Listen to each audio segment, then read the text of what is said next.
Communications Department.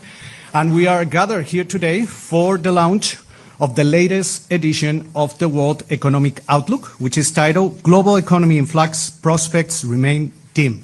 So if you haven't yet, I would recommend you to go to imf.org. There you're going to be able to download the latest World Economic Outlook, also P. Olivier's blog, and many other assets that might be helpful for your reporting. But what's best today that to unpack the latest details of this World Economic Outlook, where we are projecting a global growth of 3.2% for 2025, than to be joined here today by Pierre-Olivier Gourinchas. He is the Economic Counselor and the Director of the Research Department. Next to him are Petia Cueva-Brooks. She's the Deputy Director of the Research Department. And last but not least, we have Denise Egan. She's Division Chief, also with the Research Department. So before we fasten our seatbelts for this trip around the world, Pierre-Olivier, it's going to start with some opening remarks. So I think we are ready for takeoff. Pierre-Olivier, the floor is yours. Thank you, Jose. After soft landing, soft takeoff, I guess. Global trade developments continue to shape the outlook, but other drivers are increasingly coming into the picture. In April, the US shook global trade norms by announcing sweeping tariffs. Our April report offered a range of estimates for the resulting growth downgrade, from modest to significant. 6 months on, where are we? The good news is that the growth downgrade is at the modest end of the range, with growth projected at 3.2% this year and 3.1% next year, while inflation has increased modestly and is proving more persistent. Now, what explains this modest impact? First and foremost, the tariff shock itself is smaller than initially feared, with many trade deals and exemptions. Most countries also refrained from retaliation, keeping the trading system open, and the private sector proved agile, front-loading imports and rerouting supply chains.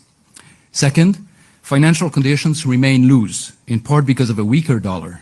In some countries, such as Germany and China, fiscal policy turned expansionary, and in the US, an AI and tech-driven investment is booming. Yet, despite all these offsets, the tariff shock is here, and it is further dimming already weak growth prospects. This is clear even in the US. Growth is revised down from last year, the labor market is weakening, and inflation has been revised up and is persistently above target, signs that the economy has been hit by a negative supply shock. Where do we go from here?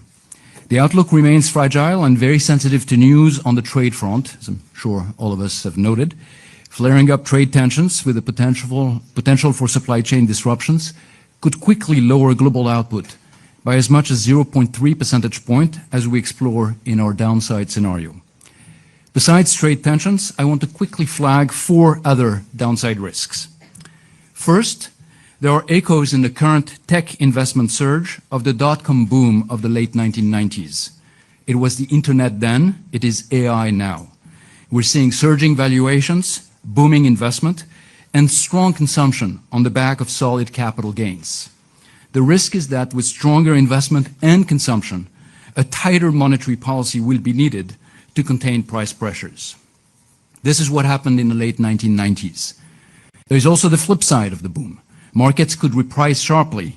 This would reduce wealth, consumption, and investment, lower activity, and could spill over to broader financial conditions. Second, there are continued concerns about China's growth model. The bubble in the property sector remains a source of weakness.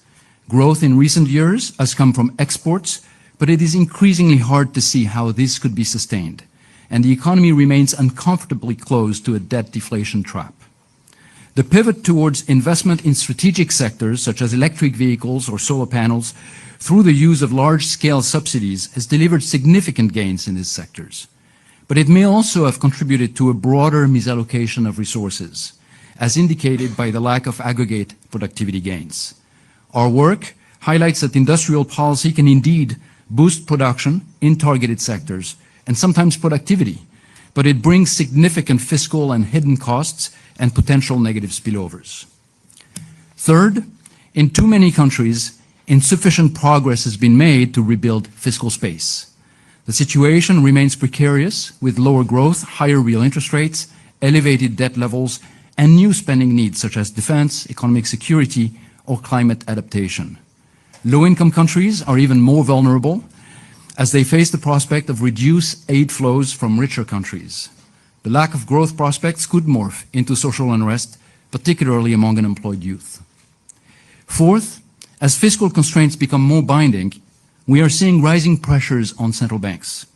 Calls to ease monetary policy, whether to support activity or reduce government debt service at the expense of price stability, always backfires. Trust in central banks helps anchor inflation expectations, and this credibility needs to be protected. As trust erodes, inflation and inflation expectations always rise, macroeconomic stability deteriorates, and everyone loses out. This is a lesson that countries, advanced and emerging alike, have learned the hard way. Let's not forget it. While these risks are serious, all is not gloomy. A few important developments could quickly brighten the outlook. First and foremost, resolving policy uncertainty with clearer bilateral and multilateral trade agreements and lower tariffs can help boost output in the near term. Second, AI has the potential to increase productivity. Many of us are already using it, and we can attest to its benefits.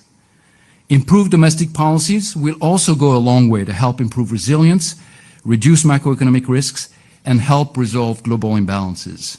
Restoring fiscal space where needed, improving the efficiency of public spending, ensuring independent, transparent, and tailored monetary policy, and above all, adopting government policies that invest in the future and empower private entrepreneurs to innovate and thrive.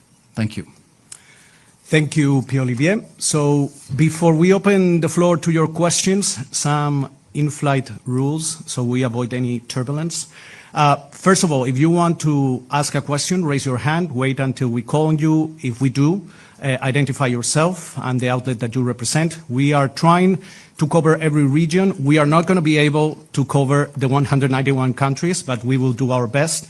Second, we are here to discuss the World Economic Outlook. So questions regarding specific country programs or institutional issues are not for this forum. There's going to be plenty of opportunities later in this week with the regional press briefings and also with the press briefing from the managing director. And last but not least, we are also going to be taking questions from WebEx and from our press center. So I think we have reached cruise altitude. So let's see. I'm going to go second row there. Please.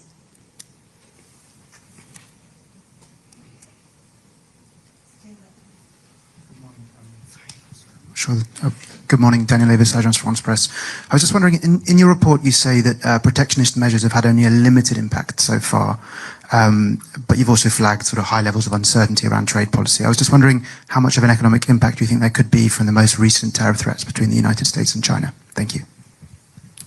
Well, of course, the recent announcements last week make us all realize that trade uncertainty is still with us. It's certainly something that could weigh on the outlook.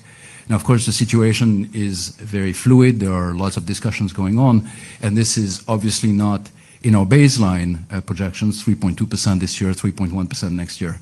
This is more of a downside risk in a sense. This is what we have to think about what could happen if negative trade measures were implemented, if some restrictions on exports of critical materials were implemented.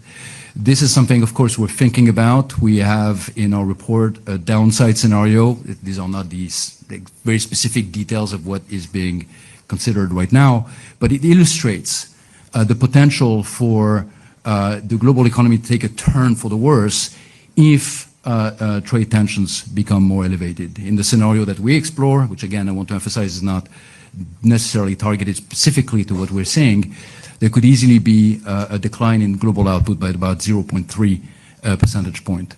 Now, what I would also want to say is that the uncertainty about trade policy in the future is something that is already reducing economic activity. The place where we see that is when we look at investment. I mentioned in my remarks that we have a boom in the tech sector, so we're seeing investment overall doing quite well, especially in the US. But if you leave that aside and you look at investment outside of the tech sector, it's actually declining compared to last year. And that reflects in part the uncertainty that many businesses are facing when they're thinking about the future and scaling down their investment plans. So that uncertainty is already weighing on the outlook. Okay, here in the first row, then we're going to go back, then I'm going to go left, then right. Jose, Marlene Shaw with Xinhua News Agency. I also have a question on trade. I think the IMF has repeatedly warned about trade uncertainty and its impact on like the fragmentation of the global economy. I wonder whether you could share some thoughts on the fragmentation part in the longer term. Thank you. Well, certainly have been concerned about geo-economic fragmentation for a long time. We're seeing elevated trade tensions. We're seeing a number of industrial policy measures that are designed to protect or promote certain industries in certain countries. And we're seeing a reorientation of trade flows already. What we are seeing when we look at the global picture is not that trade has decreased. Trade to global activity, trade to GDP, that ratio has been more or less constant. In fact, in the early part of 2025, it even increased because there was a lot of front-loading. Businesses were trying to get ahead of tariffs that would be implemented later on, and there was a surge in imports for many countries that boosted overall trade. But our picture, when we look 3-4 years out, we're seeing that that level of trade will actually moderate, and it will change in its composition. We're seeing a lot less trade, for instance, between the US and China, but we're seeing a lot more trade between either US and China and other parts of the world. Exports from China to other Asian economies or to Europe have increased significantly. Imports from the US side from Europe or from other Asian economies have also increased. So the trade matrix is changing. It's adapting to these tensions. And so far it's not really declining, but it's become more complicated. It's a very much more complex picture.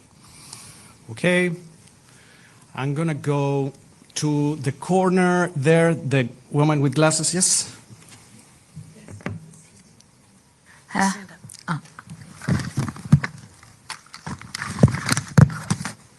Hello, my name is Samar Said. I'm a journalist from Happy Newspaper. It's one of the leading economic daily newspaper in Egypt. I have one question. When will the IMF have its fifth and sixth reviews for the Egyptian economic reform program? And also how the IMF views the ongoing government's efforts to empower the private sector and implement the divestment program? Thank you. And before we answer, there's another question on Egypt on WebEx. So please, Doha, come in. Hello, everyone. Good morning. Good morning. Thank you for taking my questions. I have a couple of questions. My first is on Egypt. What are the key drivers behind upgrading the growth for the GDP growth for the country and for inflation? And my second question is with a global angle. What are the expectations for the fuel prices and trade flows, especially amid the latest updates on the geopolitical front, globally and regionally? Thank you so much. Thank you very much. Let me turn to Petya for Egypt. Thank you. On Egypt, we have indeed upgraded our forecasts for both this year and next to 4.3 in 2025 and 4.5 in 2026. And what's behind these upgrades is the notable improvements that we've seen in the non-oil manufacturing sector, the tourism sector, as well as the telecommunication sectors.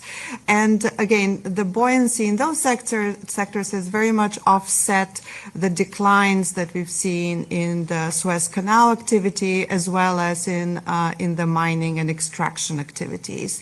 So again, going forward into 2026, we expect some stabilization in the Suez Canal and mining activities, together with continued strong growth in the sectors that I mentioned earlier. Now, when it comes to inflation, we are expecting it to decline further over the forecast period. And one favorable development has been the fact that in August, inflation hit a 40-month low. And that was very much due to the to the tight monetary and fiscal policies, as well as the easing of FX shortages, in addition to the waning effects of the depreciation. Let me stop here. Okay, and I just want to remind everybody that there's going to be regional press briefings later this week, so you can tackle a little bit more Egypt in detail when those regional press briefings happen. I'm going to move to this side of the room, so I'm going to go with the gentleman, the one with the light jacket. Thank you. Good morning. Thierry Augier from Latin Finance, the Latin View. You have not spoken about the dollar issue. If you can tell me something about this. You mentioned central bank related issues, the dollar weakening, what will be the impact on interest rates, monetary policy, and maybe cheaper fundraising on emerging markets and Latin America, please. Yes, so on the dollar, what we've seen this year is a weakening of the dollar in the first part of the year. In April, May, starting in January, but in January until May, the dollar weakened significantly, about 10-12% or so against other currencies, most other currencies, with maybe the exception of the Chinese RMB. And that easing of weakening of the dollar is something that helps financial conditions in many emerging market economies, especially countries that have dollar-denominated debt. Whenever the dollar becomes weaker, the debt burden is slightly alleviated. And so that has contributed to improving financial conditions in those countries. The depreciation of the dollar also helps a number of these countries on the inflation front, because a lot of goods are invoiced in US dollars, and so when the price in dollar remains constant but the dollar itself is weaker, that means that import prices are not rising as much in some of these countries. So these has contributed to some of the resilience we've seen in emerging market economies. So now going forward, what we're seeing in many countries now is many countries are facing different conditions in terms of monetary environment. Some countries still have some inflation pressure, are not fully back at inflation targets. Other regions are back at inflation targets. So we see a lot of differentiation in terms of the monetary policy stance that is very appropriate, and the reliance on letting the exchange rate adjust for this difference in monetary policy stance. That's another lesson that we see when we look at the data. A lot of emerging market economies in particular, including in Latin America, but elsewhere as well, have become more comfortable letting currencies adjust when it's needed, so that they can set their monetary dials for their domestic inflation circumstances. Okay. The woman in the first row.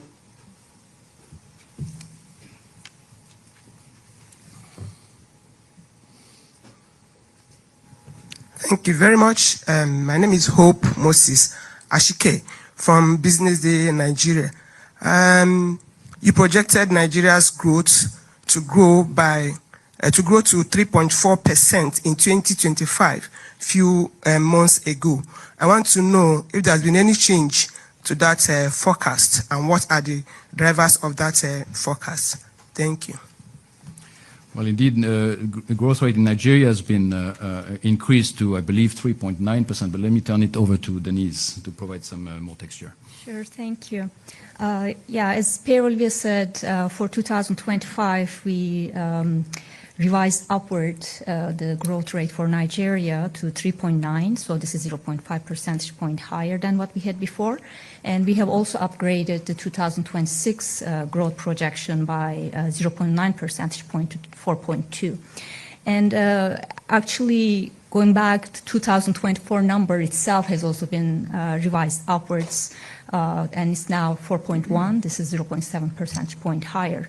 The reason for the 2024 GDP growth number being higher is because of the authorities' GDP revision and rebasing, which provides a broader coverage of activity in the economy, including some informal activities are now covered there. And for 2025 and 2026, the upward revisions basically reflect some reduced uncertainty and the limited impact of U.S. tariffs on Nigeria, given its limited exposure. And since July, we also had the exchange rate appreciating, financial conditions strengthening with the increase in investor confidence. And on top of that, we also have fiscal stance remaining supportive, and hydrocarbon growth was also revised up with higher oil production under improved security. All those factors ultimately culminated in the upward revisions. I'm going to go to a gentleman with the white shirt and a jacket there. Here.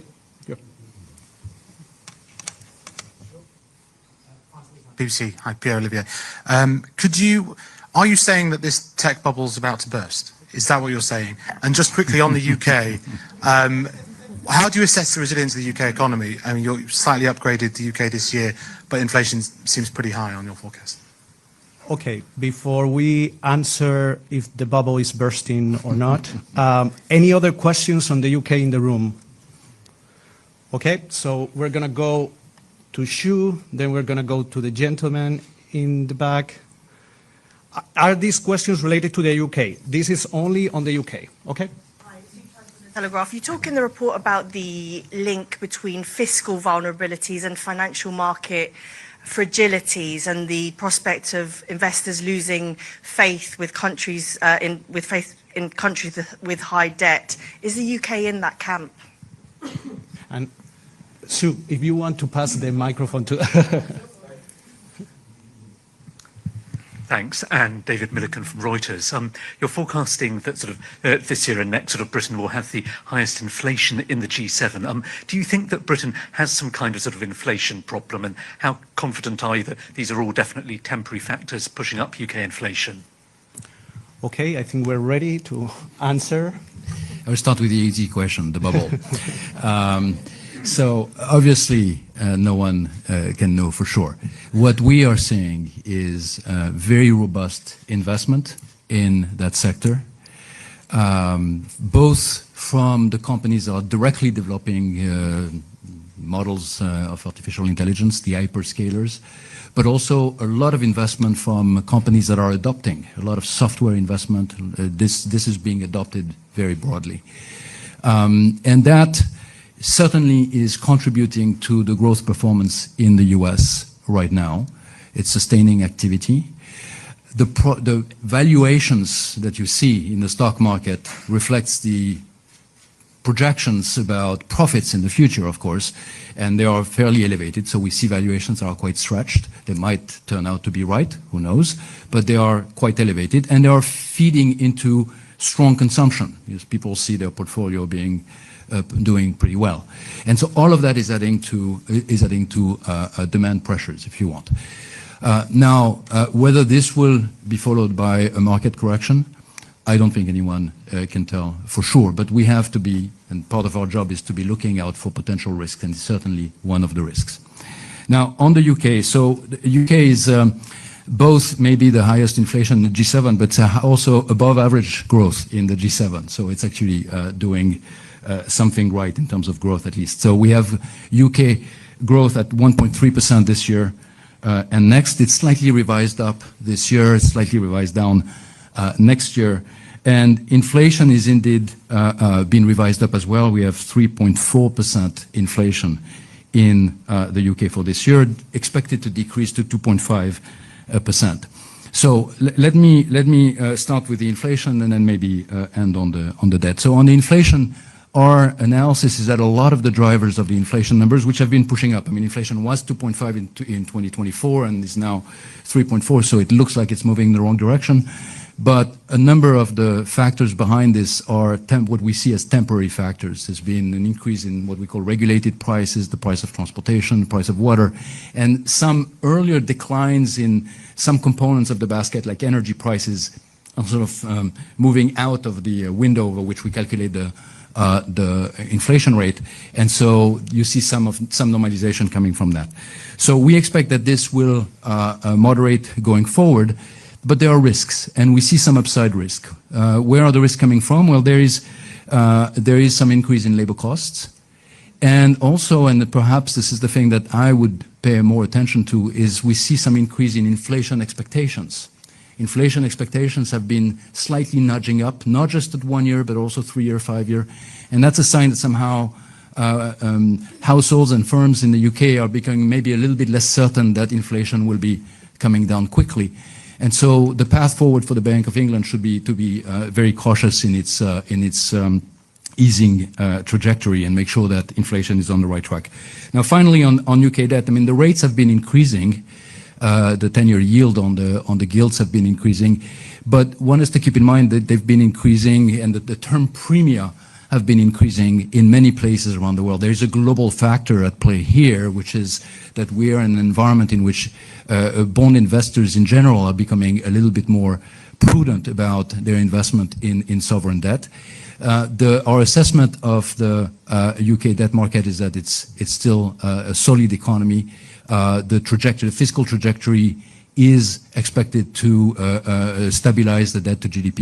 So we are not seeing major risks there at all. Okay, before I move to this side of the room, we're going to take a question on WebEx. Please go ahead. Can you hear us? Yes, I can hear you. Can you hear me? Yes, please go ahead. Good day to everyone. Olena Hrazdanki, Post Ukraine's Global Voice, but my question will be on the global economy. So far, you mentioned the economic risks for the global economy, tariffs, and the potential bubble of the AI market, we just discussed. But how do you evaluate, on top of these things, how do you evaluate risks of geopolitical tensions that might affect global markets, particularly, again, the Middle East and the protracted war against Russia's protracted war against Ukraine that might also affect Europe? So we do pay attention to these risks, and in fact, in our risk analysis, when we evaluate different scenarios for the global economy, we are also considering what might happen if you have disruptions I'm looking at the scenarios here and the details. We're looking at also at disruptions in commodity prices and changes in financial conditions. So obviously, you have to think carefully about what are the channels of transmission here when you're thinking about geopolitical risk.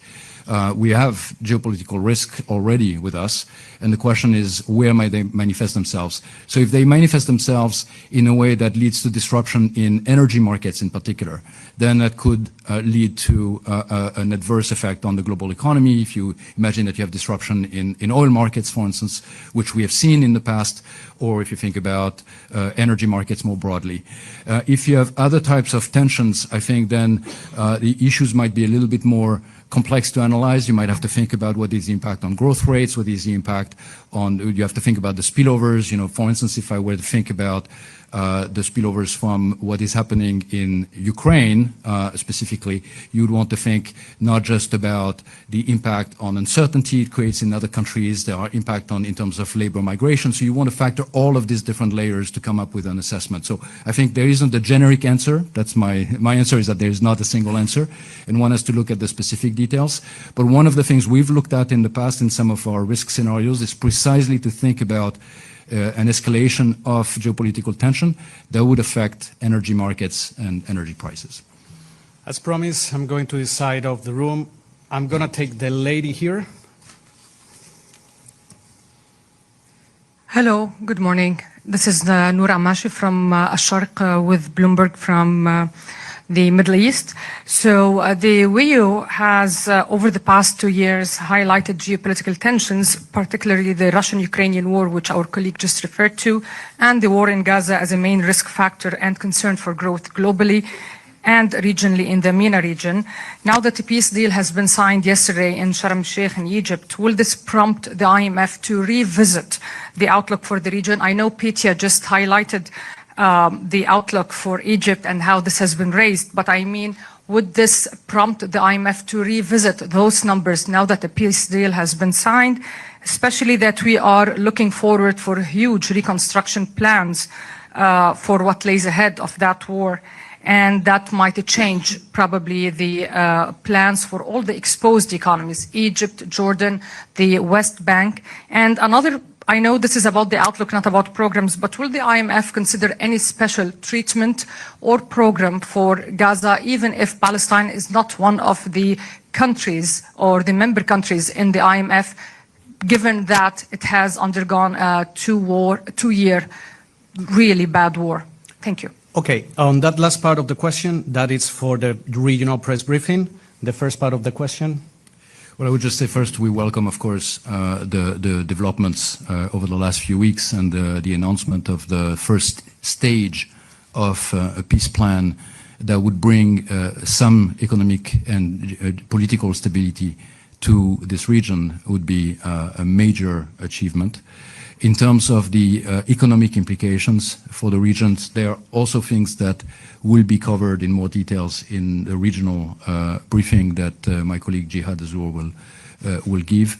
But maybe I'll turn to Petya if there is anything else to add at this point.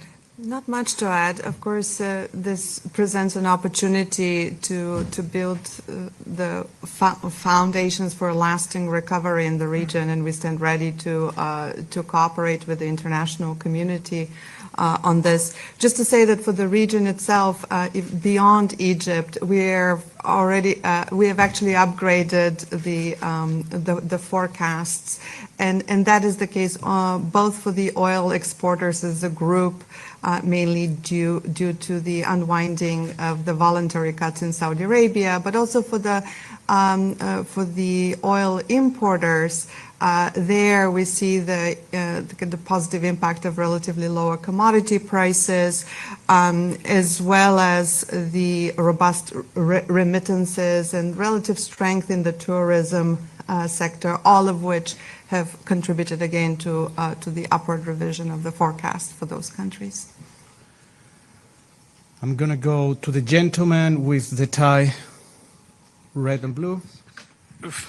Thank you for taking my question. My name is Simon Atiba with DailyLera.tv. I was going to ask you, is President Trump bad or good to the global economy? And I wouldn't say crazy, but the tariffs on everything, and the deportations of hundreds of thousands of people, are those things having a negative impact to the global economy, or is it helping even the U.S. economy? Thank you.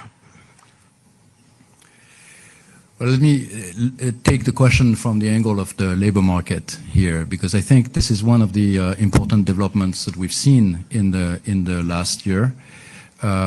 We've seen a sharp decrease in payroll growth in the U.S. From upwards of 100,000 a month to less than 50,000 a month. And of course, a situation like that in the past would have been associated with a very marked deterioration of the labor market. We haven't seen that this time around. The unemployment rate has increased very modestly. And of course, what's been happening is on the other side of the labor markets, on labor supply. So we've seen a very sharp reduction in the share of foreign-born workers in the labor force in the U.S. That have, removed themselves from the labor market. And that, of course, is something that is weighing down. You can think of this as another negative supply shock on top of the tariff shock. What is the reduction in labor supply does? It's creating tightness in the labor market.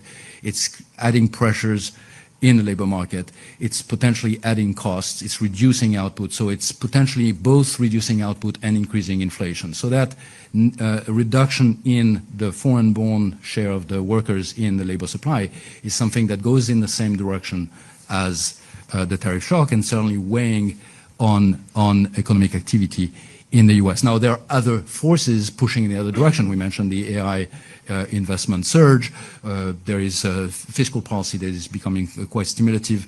The consumption has been fairly robust. So overall growth in the U.S. has remained fairly good. It's slowed down from 2024, but it's still about 2% in our estimate for 2025. But the place where you can see that reduction in the labor supply is if you look forward and you think about what is the potential growth for the U.S. And that estimate, of course, is very imprecise, but our estimate of potential growth in the US has been revised down as well, and that's reflecting that lower contribution from foreign labor force that was quite significant in previous years, and we're not foreseeing that it will continue to contribute. Now, the other side of this is, what does it do to the rest of the world? Well, obviously, if you have slower growth in the US, per se, it's not a good thing for the rest of the world. There are spillovers that are coming from when an economy like the US is growing strongly, then it generates demand for other parts of the world as well. So something that is contributing to a slowdown in US growth is, in general, not something that is going to be good for the rest of us. Okay, I'm going to go to the gentleman with glasses here in the middle. Yeah. As Deepak Ajwani from Economic Times, India. Your MD, Kristalina, clearly told the world leaders and the governors, buckle up. Can we understand three things that IMF would want to tell the governors as well as the ministers across the world? How do they buckle up? Well, I think what our managing director is referring to is the fact that we are in an environment we've been living for the last 5-7 years, in an environment in which we are hit, the global economy is hit by fairly sizable shocks. Can be very concentrated. You can think, of course, we can think of COVID that was a one in maybe in 100 years type of shock. But even after that, with the cost of living crisis, we had the impact of military conflict on European soil. You had the trade tensions. All of these things are disruptive to the global economy. Now, for many countries in the world, these things are outside their control. These are not something that you directly have an input and can do something about. So the first part of buckling up is to make sure your economy is as resilient as it can be. And how do you make your economy resilient? Well, number one, you make sure that you have the fiscal buffers that you need, because you're going to need to use them when you're hit by one of these shocks, and if you don't have them, then the impact is going to be much larger. So making sure you protect the fiscal buffers. Second, making sure that you have the right institutional environment, so that you have institutions that are trusted, that can do their job, that have frameworks that are strong. That is also going to be helpful in maintaining expectations, in maintaining some sense of stability in the economy. And third, you're going to have to rely on trading partners. No country is an island that can do things on their own. And so making sure that the global economy, that countries remain part of the global economy, that they are integrated, that they find ways to deepen trade ties with partners where it's possible, is an important part also of building that resilience.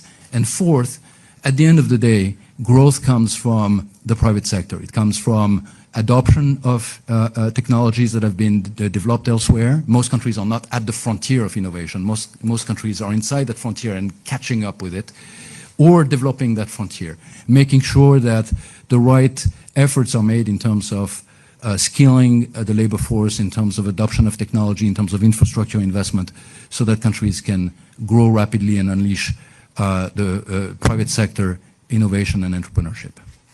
Okay, we literally have 5 minutes and 25 seconds.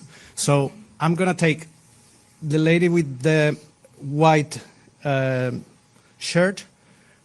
Then I will come back here to the top of the...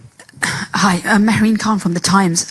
You reserved a lot of quite harsh words for China's trade imbalances in this WEO. Probably for the first time in a very long time, we've heard the IMF talking about the nature of the Chinese trade surplus. I mean, is that at the behest of the US administration, which is very preoccupied by this?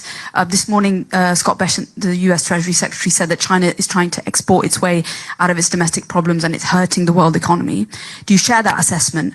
And going back to the MD's curtain raiser last week, she put up a very striking chart of the state of the renminbi, which would suggest that China is engaging in some degree of currency manipulation to boost that export performance. Would you be urging Beijing's authorities to be taking a harder look at the state of its currency as well?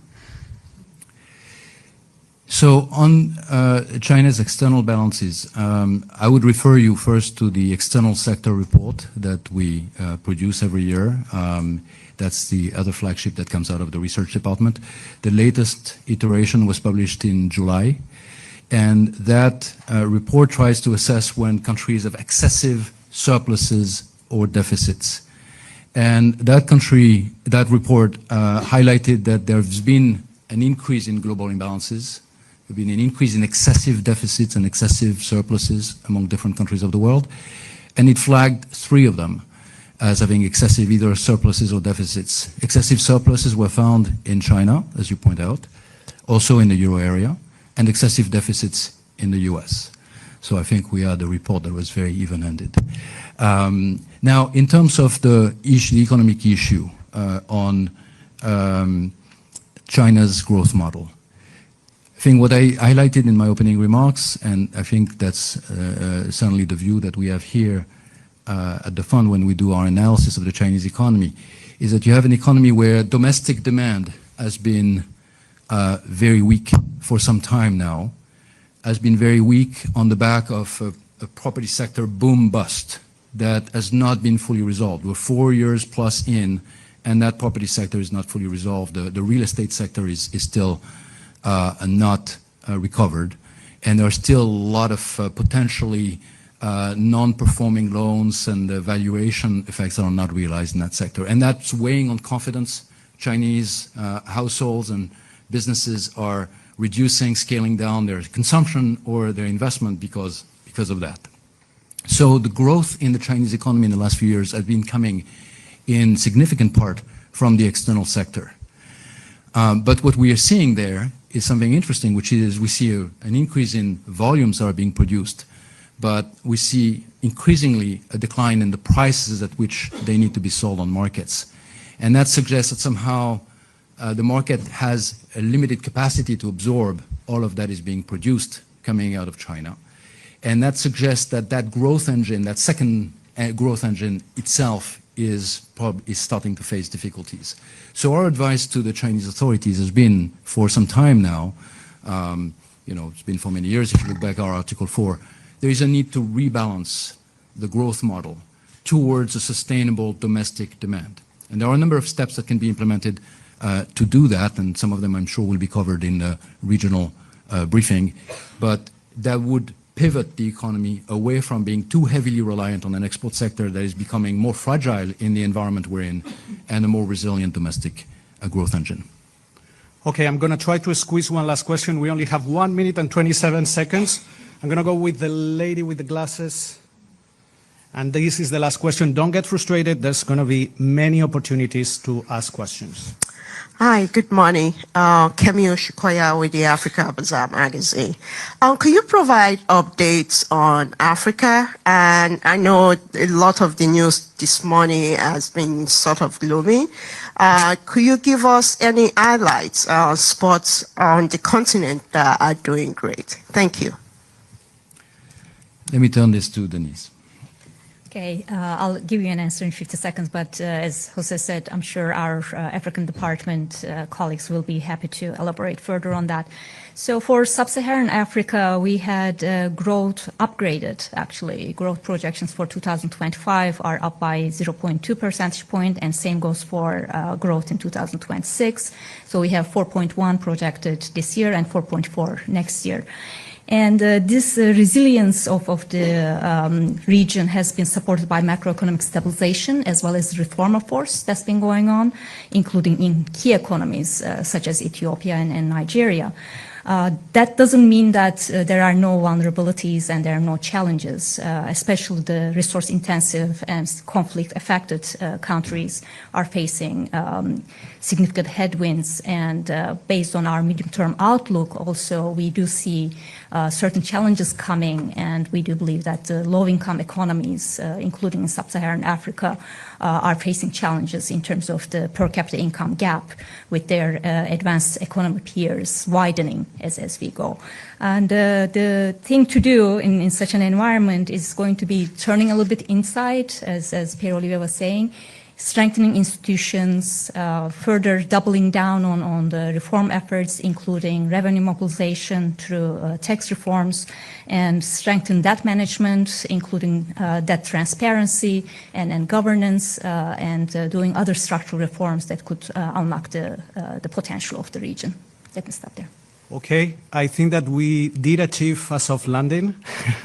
So, as I said, there will be a lot of opportunities to keep asking questions during the week.